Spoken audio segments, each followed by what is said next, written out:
Hello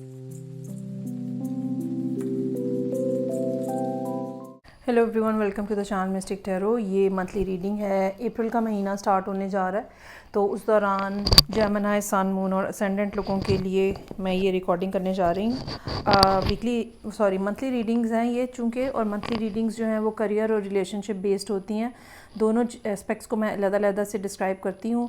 cards मैंने पहले से ही ड्रॉ किए हुए हैं। एडवाइस के मेरे पास अलग-अलग कार्ड्स भी दोनों मामलात के हवाले से मौजूद हैं।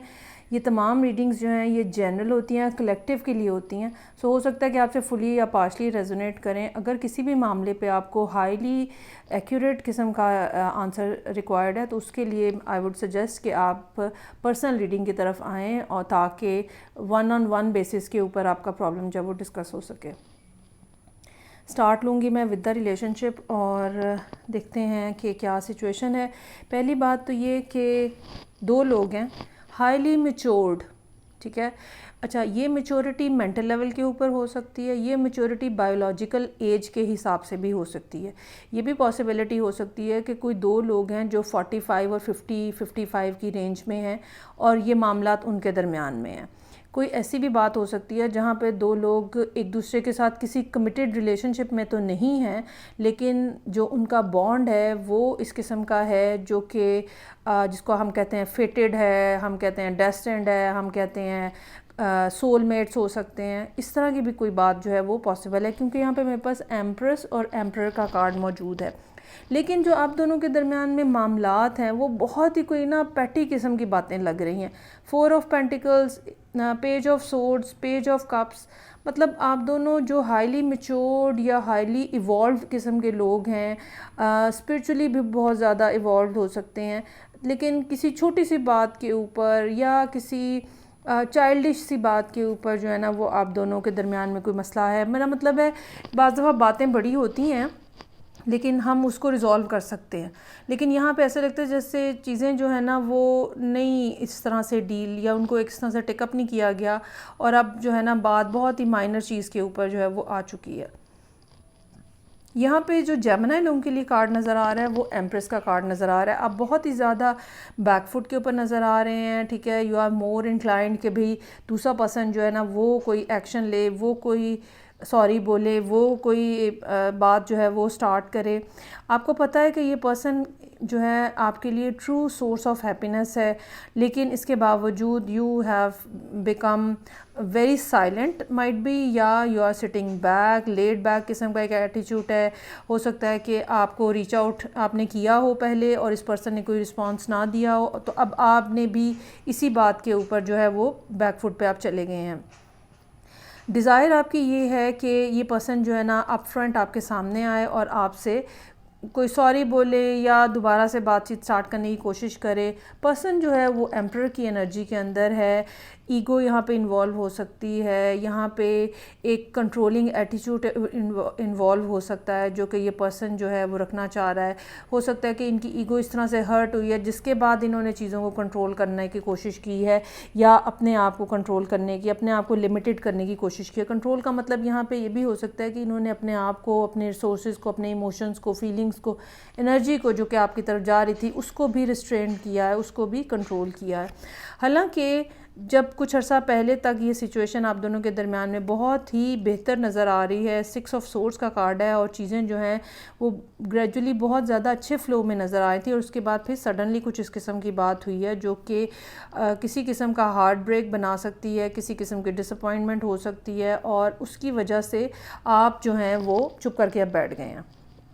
डर आपको ये लगा हुआ है कि ये रिलेशनशिप ख़त्म ही ना हो जाए, लेकिन इसके बावजूद आप ख़ुद से कोई भी स्टेप नहीं लेना चाह रहे।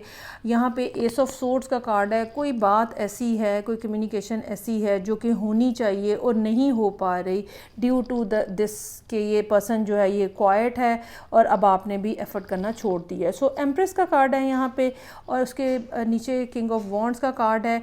ऐसा महसूस होता है कि ये पर्सन जो है ना इससे पहले बहुत ज़्यादा पैशनेट और विगरस किस्म की एनर्जी के साथ आपकी तरफ आया था, बहुत ओपन थे, वो बहुत ही ज़्यादा कॉन्फिडेंट भी थे, लेकिन अब जो है ये थोड़े ज़रा अपने आप को क्लोज़ किए हुए हैं। 7 ऑफ सोर्ड्स का कार्ड है। ये एक ऐसी एनर्जी है जहाँ पे हमें जो है ये दोनों पार्टीज़ की तरफ हो सकता है, जेमिनी और जेमिनी जिसके साथ डील कर रहे हैं। इस बात का बहुत ज़्यादा चांस है कि जेमिनी किसी फायर साइन के साथ डील कर रहे हो। तो एक ऐसी एनर्जी जिसमें इंसान जो है ना थोड़ा डेस्परेट हो जाता है और इम्पल्सिव होकर कहता है कि बस सब कुछ ख़त्म कर दो, कोई ज़रूरत ही नहीं है, और कहीं ना कहीं चीज़ों को ख़राबी की तरफ लेके जाने की बात हो रही होती है। लेकिन बहरहाल जस्टिस का कार्ड यहाँ पे है। जिसने जो गलत किया है उसको वो भुगतना पड़ेगा, चाहे ये जेमिनी हो चाहे ये दूसरा पर्सन हो, ये बात गारंटीड है। जहाँ पे जस्टिस का कार्ड आ गया है, जिसने जो किया है उसको वो जो है फेस करना पड़ेगा। तो एडवाइस के कार्ड्स यहाँ पे मेरे पास जो मौजूद हैं उसमें सबसे पहले एक बात तो मैं ये कहना चाहूँगी कि यहाँ पे डेथ का कार्ड मुझे ये बता रहा है कि आपको जो चीज़ आपको लग रही है या जो आपको ख़दशा लग रहा है उसको बहुत ज़्यादा अपने अंदर हावी ना होने दें अपने ऊपर, ठीक है। Believe in the impossible. कुछ भी हो सकता है, सिचुएशन टर्न अराउंड हो सकती है, और ख़ास तौर पे ये चीज़ जो है फुल मून के अराउंड हो सकती है, जो कि मिड अप्रैल बनता है। और एकदम से कोई चीज़ें, कोई बातें, कोई एक्सक्यूज़, क्योंकि पेज ऑफ कप्स है यहाँ पे, कोई एक्सक्यूज़, कोई सडन कॉन्वर्सेशन स्टार्टअप इस किस्म का हो सकता है जहाँ पे चीज़ें जो हैं वो एकदम टर्न अराउंड हो जाएं। A time to give rather take. ये बात सोचना कि अब मैंने तो कुछ नहीं करना, ये जेमिनी लोगों का इस टाइम पे माइंडसेट नज़र आ रहा है कि अब तो मैंने कुछ नहीं करना और जो भी करना है दूसरे पर्सन ने करना है। ये बात कार्ड हमें ये बता रहा है कि नहीं, कुछ ना कुछ गिव एंड टेक आपको भी करना है, अभी भी करना है। अगर आपको लगता है कि पहले सब कुछ आपने ही किया है बीइंग अ जेमिनी, तो अभी भी करना है। और ये मत सोचें कि ये ख़त्म हो गया या ये ख़त्म होने जा रहा है। कोई भी चीज़ फिक्स नहीं होती है और कभी भी चीज़ें जो हैं वो टर्न अराउंड हो सकती हैं। सो अपने आप को ओपन रखें। जब तक आप नई चीज़ों के लिए, नई बातों के लिए, नई अपॉर्चुनिटीज़ के लिए, सेकंड चांसेस के लिए अपने आप को ओपन और अवेलेबल रखेंगे, चीज़ें चेंज होने का भरपूर चांस रहेगा। अब हम आ जाते हैं करियर के मामलात के ऊपर। करियर के जो मामलात हैं, ऐसा महसूस होता है जैसे पिछला कुछ अरसा आपने बहुत मुश्किल में गुजारा है, और ख़ास तौर पे पास 6 मंथ्स इस किस्म के हो सकते हैं जो कि बहुत ही ज़्यादा फाइनेंशियल डिफ़िकल्टी। अच्छा, बाज़ दफ़ा फाइनेंशियल डिफ़िकल्टी पैसों की कमी होती है, लेकिन बाज़ दफ़ा वर्क प्लेस के ऊपर होने वाले प्रॉब्लम्स जो है ना वो भी आपको बहुत ज़्यादा डिस्टर्ब कर देते हैं। तो यहाँ पे दोनों चीज़ें नज़र आ रही हैं। कुछ डिसअपॉइंटिंग फैक्टर्स इस किस्म के हैं, लोगों की बातें, लोगों के बिहेवियर्स, मिस्ड अपॉर्चुनिटीज़, इस तरह की भी बातें मौजूद हैं, जिसकी वजह से फाइनेंशियल जो सिचुएशन है वो भी बहुत ज़्यादा, फाइनेंशियल क्रंच भी नज़र आ रहा है, जहाँ पे इंसान अपने आप को बिल्कुल क्लोज़ ऑफ कर लेता है, पैसे खर्चते हुए उसकी जान जाती है। ऐसा महसूस होता है कि कोई लोग हैं जो आपकी फ़ैमिली में हो सकते हैं, जो कि आपके लिए सपोर्टिव हो सकते हैं, उन्होंने आपको इस मौके के ऊपर सपोर्ट किया है, और यहाँ पे कहीं ना कहीं से आपको कोई ना कोई हेल्प, कोई ना कोई एड, एक से ज़्यादा लोग हो सकते हैं जहाँ पे आपको मिली है। अब यहाँ जब अप्रैल स्टार्ट हो रहा है, कोई ना कोई नई अपॉर्चुनिटीज़ हैं विच यू, या कुछ ना कुछ काम इस किस्म का है जो कि आप एक्सपेक्ट कर रहे हैं कि वो वहाँ से आपको बेनिफिट होगा और कोई ना कोई चीज़ आप गेन कर लेंगे। ये बिज़नेस भी हो सकता है, ये जॉब भी हो सकती है। जॉब के ऊपर अगर लोगों का बिहेवियर बुरा था तो वहाँ पर भी आपको कोई ना कोई उम्मीद है कि चीज़ें जो है ना वो सॉर्ट आउट हो जाएंगी। इसमें एडवाइस के कार्ड्स जो है ना वो बहुत ज़्यादा हेल्पफुल भी हैं बात को समझने के लिए, और इंटरेस्टिंग भी हैं। पहली बात मैं ये कहना चाहूँगी, जिसने जो भी किया है, ठीक है, आपको अपना एटीट्यूड पॉजिटिव रखने की ज़रूरत है। कोई भी ऑफ़र, कोई भी अपॉर्चुनिटी किसी टाइम पर भी आ सकती है, एक बात। दूसरी बात, किसी भी अपॉर्चुनिटी को नेगेटिवली मत कंसिडर करें। हमेशा हर चीज़ के बारे में ये सोचें कि यूनिवर्स की तरफ से आपको एक ब्लेसिंग है शायद, so I need to explore that. हर चीज़ को एक्सप्लोर ज़रूर करना है आपने। कोई भी बात कि नहीं ये तो बस ऐसे ही है, इस तरह से मत जाने दें, हर चीज़ को एक्सप्लोर करें। दूसरी बात, जो बातें हो चुकी हुई हैं पास में, जिसने जो कहा, forget about that, try to move on. और इस बात का भी चांस मौजूद है कि आपके इस पॉजिटिव बिहेवियर को देख के लोग आपकी तरफ ऐसे भी आएँ जो कि आपसे कहीं ना कुछ एक्सक्यूज़ करने की भी कोशिश करें, और सॉरी वॉरी भी कुछ हो सकता है कि हो।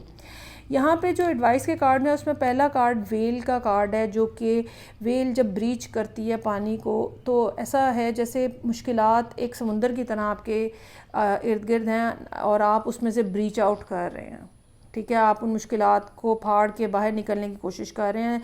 ये इस महीने में जो कि सबसे पॉजिटिव बात है वो यही है कि ऐसे चांसेस बन रहे हैं जहाँ पे आप लोगों के सामने आ सकेंगे, लाइमलाइट में आ सकेंगे, इन द सेंस कि लोग आपको देखना दोबारा से शुरू हो जाएंगे।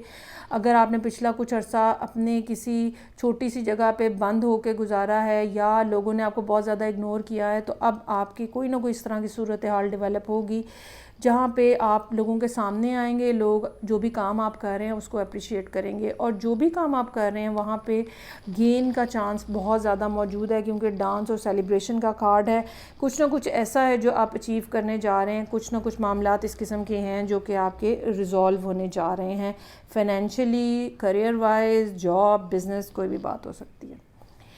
सो ये थी रीडिंग जो कि जेमिनी लोगों के लिए थी, सन, मून एंड असेंडेंट। फीडबैक का मुझे इंतज़ार रहेगा। मैं आपसे नेक्स्ट रीडिंग साथ फिर मिलूँगी। अपना बहुत ज़्यादा ख्याल रखिएगा। खुदा हाफिज़।